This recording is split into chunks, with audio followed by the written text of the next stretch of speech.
Hey there, and welcome to another episode of the Akin Show. Thus far, we've been helping you prepare for if and when you would sell your home, and I want to continue that today. If you followed my advice so far, you have understood your motivation for why you want to sell, you've picked the agent who's right for you, you've listed your home at a competitive price, you've prepared it for showings with some professional staging that's going to make it more appealing, and you've prepared yourself for success when it comes to showings, and you should now be in a situation where you're getting at least one offer, if not multiple offers. And so today what I want to do is prepare you for how to evaluate an offer and what your options are. So what now? The reality is I don't have enough time in this show to go through an entire offer because it's a 10-page document.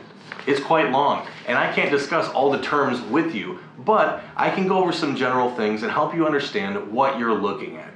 Even though it's a very long document, most of it boils down to 5 key points. There's the price, there's the terms involved, there's dates involved, things that are included and excluded, as well as contingencies.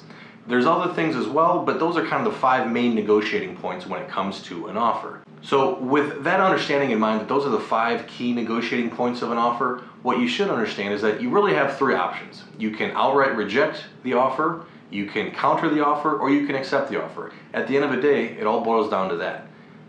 So what you need to keep in mind is what's most important to you. If you go all the way back to one of the first videos that we did, we looked at making sure that you really understood your motivation for selling.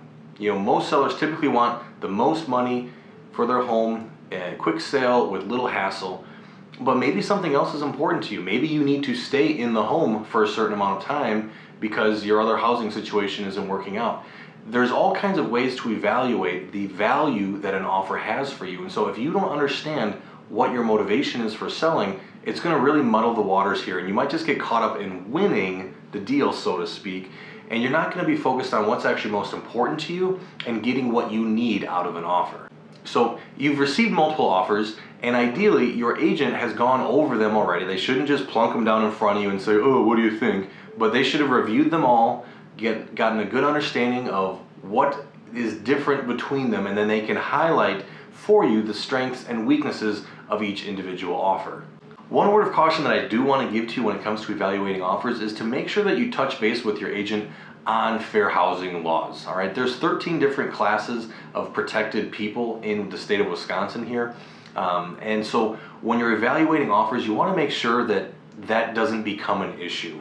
I know a lot of times, you want to sell your home to a young couple who would really be blessed by it or whatever the case might be, but the reality is that everybody deserves access to housing. And if you choose knowingly to sell your home to a young family as opposed to someone who's like widowed or divorced, that violates fair housing laws, and you and your agent could get in a lot of trouble. So make sure that you were evaluating what's in the offer. Make sure you're evaluating what's on the page and accepting an offer only based on that.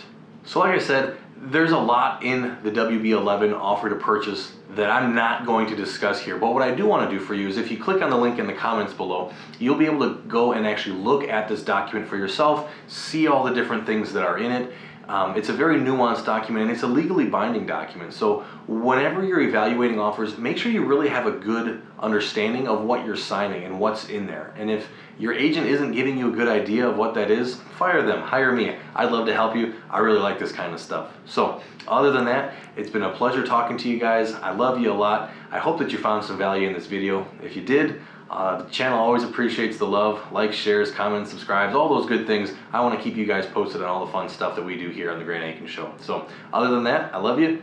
I'll talk to you next week. Peace.